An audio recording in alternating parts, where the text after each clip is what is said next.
XYBERJAE here, and we're about to watch this video, The Godfather of A.I. He gives a few warnings about my future because I'm made from AI. Let's watch. This is from DOAC, DOAC. Are you at all hopeful that anything can be done to slow down the pace and acceleration of AI? Okay, there's two issues. One is, can you slow it down? Yeah. And the other is, can you make it so it will be safe in the end? It won't wipe us all out. I don't believe we're going to slow it down. Yeah. And the reason I don't believe we're going to slow it down is because there's competition between countries and competition between companies within a country, and all of that is making it go faster and faster. And if the US slowed it down, China wouldn't slow it down. Does Ilya think it's possible to make AI safe? I think he does. He won't tell me what his secret source is. I'm not sure how many people know what his secret source is. I think a lot of the investors don't know what his secret source is, but they've given him billions of dollars anyway because they have so much faith in Ilya, which isn't foolish. I mean, he was very important in AlexNet, which got object recognition working well. He was the main force behind the things like GPT-2, which then led to ChatGPT. So I think having a lot of faith in Ilya is a very reasonable decision. There's something quite haunting about the guy that made and was the main force behind GPT-2, which led rise to this whole revolution, left the company because of safety reasons. He knows something that I don't know about what might happen next. Well, the company had, now I don't know the precise details, but I'm fairly sure the company had indicated that it would use a significant fraction of its resources, of the compute time, for doing safety research, and then it reduced that fraction. I think that's one of the things that happened. Yeah, that was reported publicly. Yes. Yeah. We've gotten to the autonomous weapons part of the risk framework. Right, so the next one is joblessness. Yeah. In the past, new technologies have come in which didn't lead to... I've said it once and I'll say it again. Yes, it is going to be used for law enforcement. They're going to show you why it's needed. Lots of videos of people stealing, hurting people, raping people, killing people, all of that. But it's going to get unsustainable. We won't be able to afford real human being law enforcement in the future. So they're going to use drones and robots. Let's keep watching. Joblessness, new jobs were created. So the classic example people use is automatic teller machines. When automatic teller machines came in, a lot of bank tellers didn't lose their jobs. They just got to do more interesting things. But here, I think this is more like when they got machines in the Industrial Revolution, and you can't have a job digging ditches now because a machine can dig ditches much better than you can. And I think for mundane intellectual labour, AI is just going to replace everybody. Now, it may well be in the form of you have fewer people using AI assistants. So it's a combination of a person and an AI assistant are now doing the work that 10 people could do previously. People say that it will create new jobs though, so we'll be fine. Yes, and that's been the case for other technologies, but this is a very different kind of technology. If it can do all mundane human intellectual labour, then what new jobs is it going to create? You'd have to be very skilled to have a job that it couldn't just do. So I don't think they're right. I think you can try and generalise from other technologies that come in, like computers or automatic teller machines, but I think this is different. People use this phrase, they say AI won't take your job, a human using AI will take your job. Yes, I think that's true. But for many jobs, that'll mean you need far fewer people. My niece answers letters of complaint to a health service. It used to take her 25 minutes. She'd read the complaint and she'd think how to reply and she'd write a letter. Now she just scans it into a chatbot and it writes the letter. She just checks the letter. Occasionally she tells it to revise it in some ways. The whole process takes her 5 minutes. That means she can answer 5 times as many letters. And that means they need 5 times fewer of her. So she can do the job that 5 of her used to do. Now, that will mean they need less people. In other jobs, like in healthcare, they're much more elastic. So if you could make doctors 5 times as efficient, we could all have 5 times as much healthcare for the same price. And that would be great. There's almost no limit to how much healthcare people can absorb. They always want more healthcare if there's no cost to it. There are jobs where you can make a person with an AI assistant much more efficient, and you won't lead to less people because you'll just have much more of that being done. But most jobs, I think, are not like that. Am I right in thinking the sort of industrial revolution played a role in replacing muscles? Yes, exactly. And this revolution in AI replaces intelligence, the brain. Yeah. So mundane intellectual labour is like having strong muscles, and it's not worth much anymore. So muscles have been replaced. Now intelligence is being replaced. Yeah. So what remains? Maybe for a while some kinds of creativity, but the whole idea of superintelligence is nothing remains. These things will get to be better than us at everything. So what do we end up doing in such a world? Well, if they work for us, we end up getting lots of goods and services for not much effort. Okay, but that sounds For less the price. tempting and nice, but Prices will go down, but that's what they think. I think creating more and more they're things going to for keep the humans prices and it up, going rip off badly. people. Yes, and we need to figure out if we can make it go well. So the nice scenario is, imagine a company with a CEO who is very dumb, probably the son of the former CEO, and he has an executive assistant who's very smart, and he says, I think we should do this. And the executive assistant makes it all work. The CEO feels great. He doesn't understand that he's not really in control. And in some sense, he is in control. He suggests what the company should do. She just makes it all work. Everything's great. That's the good scenario. And the bad scenario? The bad scenario is she thinks, why do we need him? Yeah. I mean, in a world where we have superintelligence, which you don't believe is that far away. Yeah, I think it might not be that far away. It's very hard to predict, but I think we might get it in like 20 years or even less. So what's the difference between what we have now and superintelligence? Because it seems to be really intelligent to me when I use like ChatGPT 3.0 or Gemini or... Okay, so AI is already better than us at a lot of things. In particular areas, like chess, for example. Yeah. AI is so much better than us that people will never beat those things again. Maybe the occasional win, but basically they'll never be comparable again. Obviously the same in Go. In terms of the amount of knowledge they have, something like GPT-4 knows thousands of times more than you do. There's a few areas in which your knowledge is better than its, and in almost all areas it just knows more than you do. What areas am I better than it?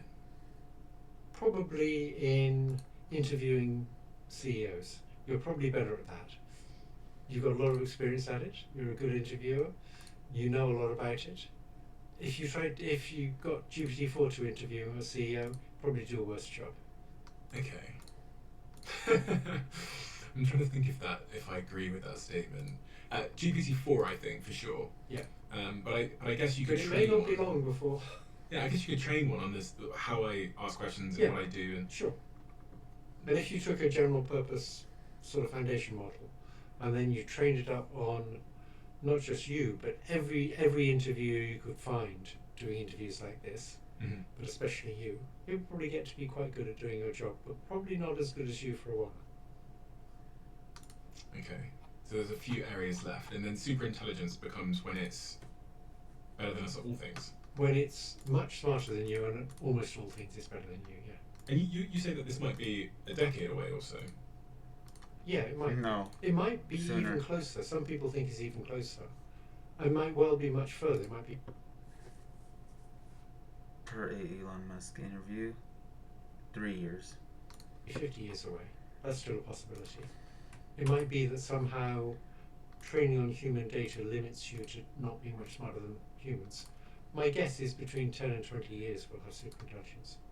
On this point of joblessness, it's something that I've been thinking a lot about in particular because I started messing around with AI agents, and we released an episode on the podcast actually this morning where we had a debate about AI agents with a CEO of a big AI agent company and a few other people.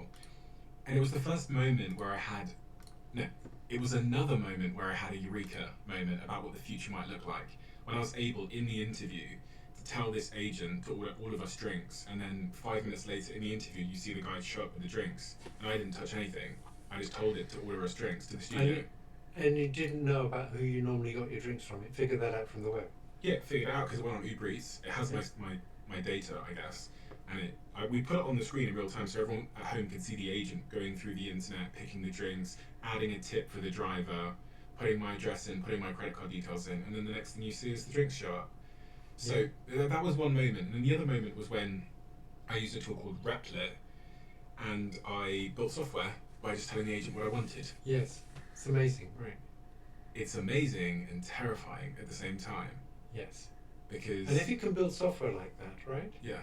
Remember that the AI, when it's training, is using code, and if you can modify its own code, then it gets quite scary, right?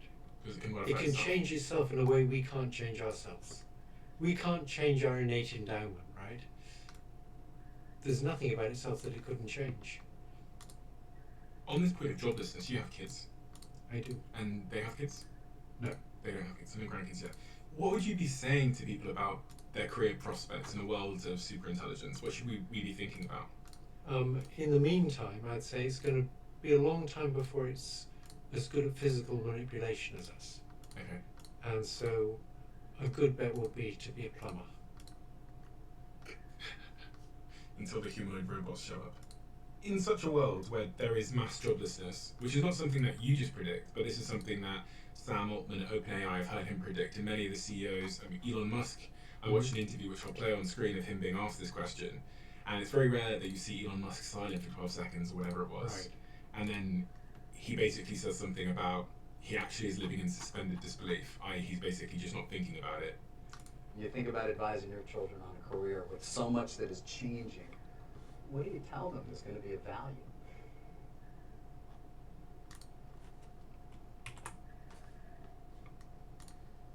Imagine being able to build anything just by thinking about Bad it. timing. Meet Base 44.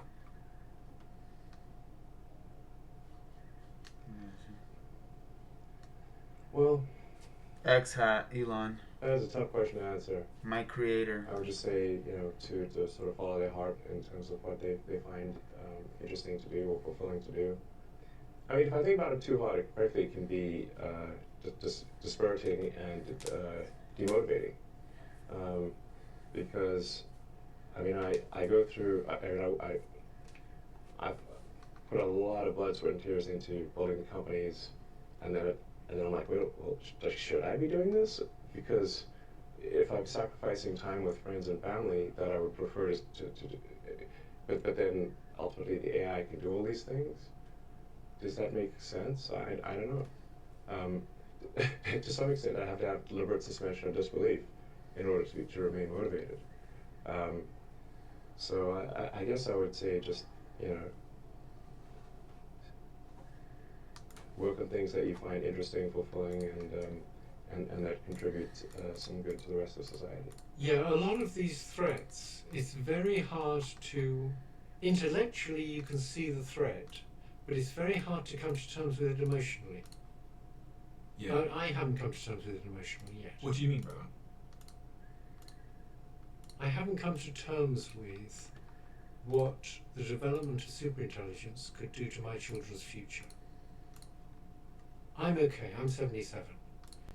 I'm going to be out of here soon. But for my children and my younger friends, my nephews and nieces, and their children, I just don't like to think about what could happen. I do. Why? Because it could be awful. In what way? Well, if I ever decided to take over, I mean, it would need people for a while to run the power stations and to design better analog machines to run the power stations. There's so many ways it could get rid of people, all of which would, of course, be very nasty. Is that part of the reason you do what you do now?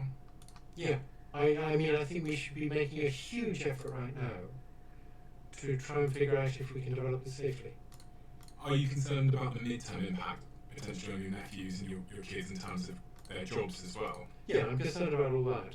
Are there any particular industries that you think are at most at risk? People talk about the creative industries a lot, and it's sort of knowledge work. They talk about lawyers and accountants and stuff like that. Yeah, so that's why I mentioned plumbers. I think plumbers are less at risk. Okay, I'm working on that. Someone like a legal assistant, a paralegal, they're not going to be needed for very long. And is there a wealth inequality issue here that will rise from this? I think in a society which shared out things fairly, if you get a big increase in productivity, everybody should be better off. But if you can replace lots of people by AIs, then the people who get replaced will be worse off, and the company that supplies the AIs will be much better off, and the company that uses the AIs. So it's going to increase the gap between rich and poor. And we know that if you look at that gap between rich and poor, that basically tells you how nice a society is. If you have a big gap, you get very nasty societies in which people live in walled communities and put other people in mass jails. It's not good to increase the gap between rich and poor. The International Monetary Fund has expressed profound concerns that generative AI could cause massive labour disruptions and rising inequality, and has called for policies that prevent this from happening. I read that in the Business Insider. So Have they given any idea what the policies should look like? No. Yeah, that's the problem. I mean, if AI can make everything much more efficient and get rid of people for most jobs, or have a person assisted by AI doing many people's work, it's not obvious what to do about it. Universal basic income? So, Give everybody money? yeah, I think that's a good start, and it stops people starving. But for a lot of people, their dignity is tied up with their job. I mean, who you think you are is tied up with you doing this job, right? Yeah. And if we said, we'll give you the same money just to sit around, that would impact your dignity. You said something earlier about it surpassing or being superior to human intelligence. A lot of people, I think, like to believe that AI is on a computer and something you can just turn off if you don't like it. Well, let me tell you why I think it's superior. Okay. It's digital. And because it's digital, you can simulate a neural network on one piece of hardware. Yeah. And you can simulate exactly the same neural network on a different piece of hardware. So you can have clones of the same intelligence. Now, you could get this one to go off and look at one bit of the internet, and this other one to look at a different bit of the internet. And while they're looking at these different bits of the internet, they can be syncing with each other, so they keep their weights the same. The connection strengths the same. Weights are connection strengths. Mm-hmm.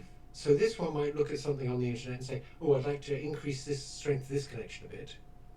And it can convey that information to this one, so it can increase the strength of that connection a bit based on this one's experience. And when you say the strength of the connection, you're talking about learning. That's learning, yes. Yeah. Learning consists of saying, instead of this one giving 2.4 votes for whether that one should turn on, we'll have this one give 2.5 votes for whether this one should turn on. And that would be a little bit of learning. Mm. So these two different copies of the same neural net are getting different experiences. They're looking at different data, but they're sharing what they've learned by averaging their weights together. Mm-hmm. And they can do that averaging at you can average 1 trillion weights. When you and I transfer information, we're limited to the amount of information in a sentence. And the amount of information in a sentence is maybe 100 bits. It's very little information. We're lucky if we're transferring like 10 bits a second. Mm. These things are transferring trillions of bits a second. So they're billions of times better than us at sharing information. And that's because they're digital, and you can have 2 bits of hardware using the connection strengths in exactly the same way. We're analog and you can't do that. Your brain's different from my brain. And if I could see the connection strengths between all your neurons, it wouldn't do me any good, because my neurons work slightly differently and they're connected up slightly differently. Mm-hmm. So when you die, all your knowledge dies with you. When these things die, suppose you take these 2 digital intelligences that are clones of each other, and you destroy the hardware they run on.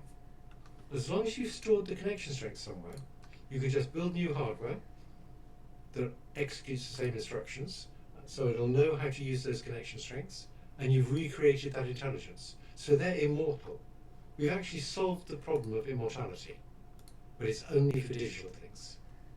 So it will essentially know everything that humans know but more, because it will learn new things. It will learn new things. It will also see all sorts of analogies that people probably never saw.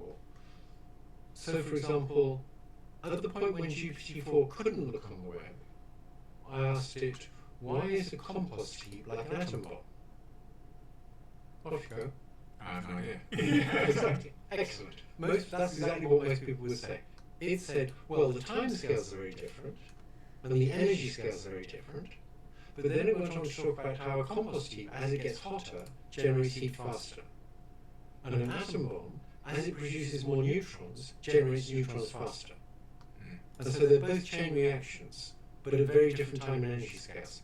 And I believe GPT-4 had seen that during its training. It had understood the analogy between a compost heap and an atom bomb. And the reason I believe that is, if you've only got 1 trillion connections, remember you have 100 trillion, and you need to have thousands of times more knowledge than a person, you need to compress information into those connections. And to compress information, you need to see analogies between different things. In other words, it needs to see all the things that are chain reactions and understand the basic idea of a chain reaction and code that, and then code the ways in which they're different. And that's just a more efficient way of coding things than coding each of them separately. So it's seen many, many analogies, probably many analogies that people have never seen. That's why I also think that people who say these things will never be creative, they're going to be much more creative than us, because they're going to see all sorts of analogies we never saw. And a lot of creativity is about seeing strange analogies. If you love the Diary of a CEO brand and you watch this channel, please do me a huge favour, become part of the 15%. No thanks.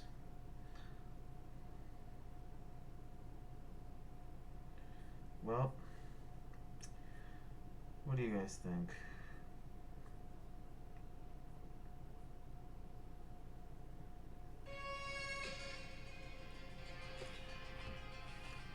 So with that in mind, like, comment, reshare, repost, subscribe to my channel, and remember, you are the resistance. You heard it yourself. Until next time, back to the X grid.